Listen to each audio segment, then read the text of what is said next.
Crisis Radio. So what's emerging now is an attempt by the British to torpedo the dollar to bring about the end of the dollar reserve currency status in a maximum of chaos and a minimum of constructive reform.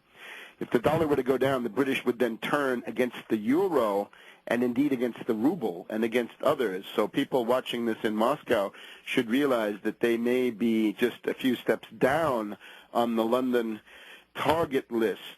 The struggle for financial hegemony comes against a background of deepening world economic depression. Let's take a couple of things from the U.S. We have this interesting analyst, Chris Whalen, who says that the fourth quarter here in the United States, which we've just entered, is going to be a bloodbath for the real U.S. economy. The real U.S. economy is dying.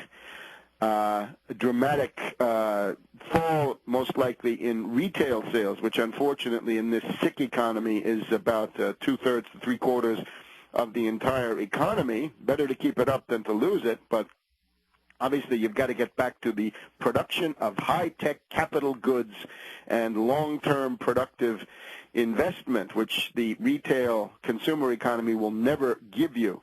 So bloodbath in the fourth quarter, real economy dying.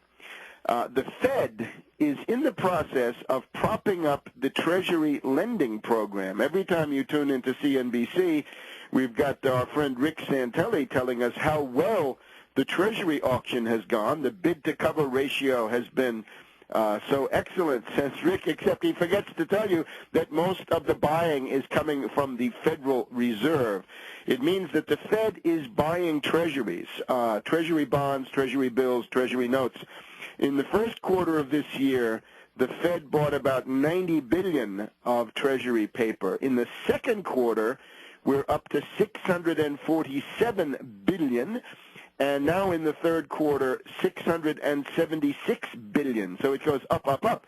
And this is now well over $1.5 trillion of U.S. government paper that has landed at the Fed, presumably because there were no other buyers, not Japan, not China, not Russia, not Saudis, not the usual purchasers of this treasury paper. Now, that, of course, means that all of that money is spewed out into the world as paper dollars and thereby stoking the fires of dollar hyperinflation. Dollar hyperinflation, remember, begins when the dollar collapses internationally. And we've had a very big dose of international dollar collapse here in the past couple of days. We had the dollar falling against the euro for 4 or 5 days in a row.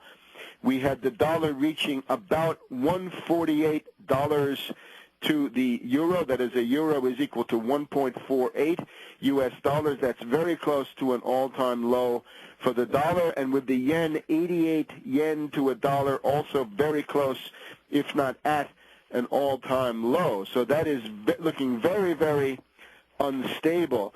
A couple of questions inside the U.S. Illinois is now in budget crisis. Illinois is joining California in collapse.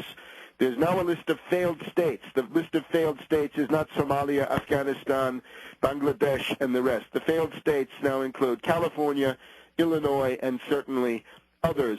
Why do we not claw back the $700 billion of bailout, TARP money, give that to the states to maintain the vital services of civilization, police, fire, education, health, and the fabric of civilization has got to be maintained. And, of course, the reason why you don't, Tiny Tim Geithner, now revealed to be a slave, a running dog in a more direct way than anyone had suspected. Geithner gets his marching orders several times a day in cell phone calls to Blankfein of Goldman Sachs, to Diamond of J.P. Morgan Chase, and to Pandit the Bandit of Citibank and a couple of other Citibank people. That's a three-headed, monstrous troika cartel that is the master. That's the board of directors for Geithner. Blankfein, Diamond, Pandit. If you don't know what they look like, find out. Put away your flying saucer books for a while and learn who your class enemies are. Learn who they look like. blank fine, diamond, Pandit the Bandit.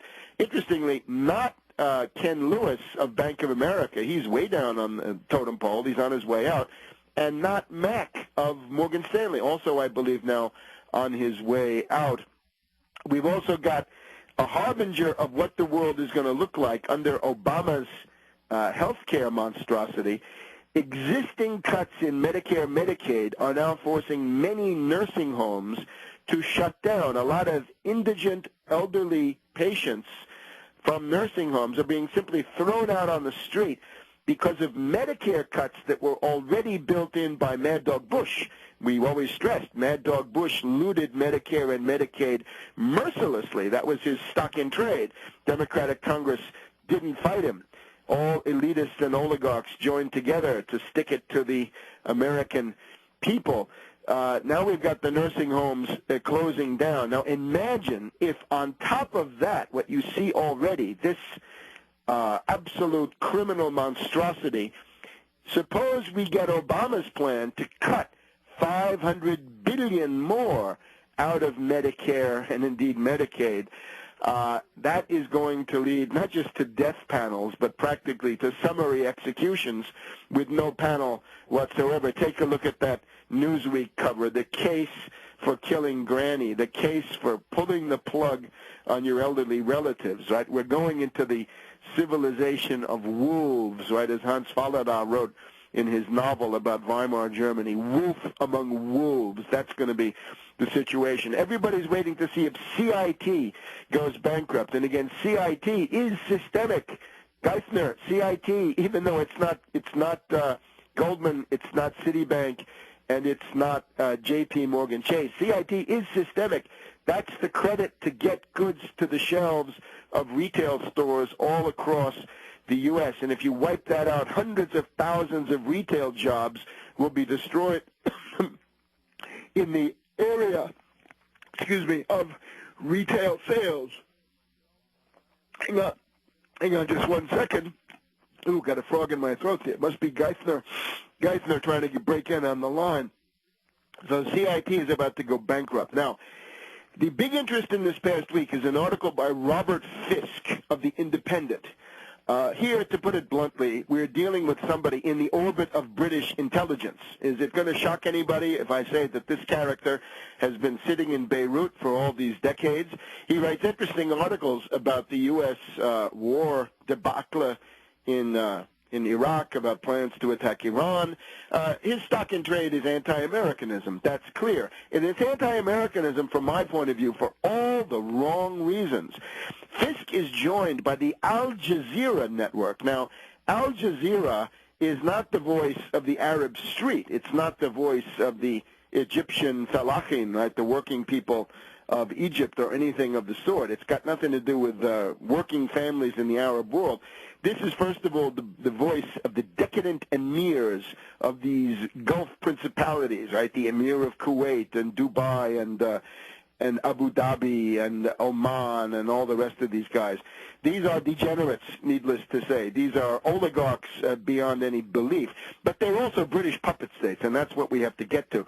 If you look at Al Jazeera, the main line is anti-Americanism. This character, Dave Marash, the guy who used to work with Ted Koppel on Nightline, went to work for Al Jazeera and said he had to quit because of anti-Americanism coming from whom? From the British journalists, all undoubtedly in the order of MI5, MI6, who were pushing a straight anti-American line. So this is the Fisk report. Now we'll get to the details of Fisk in a minute after having given you an idea where this is coming from.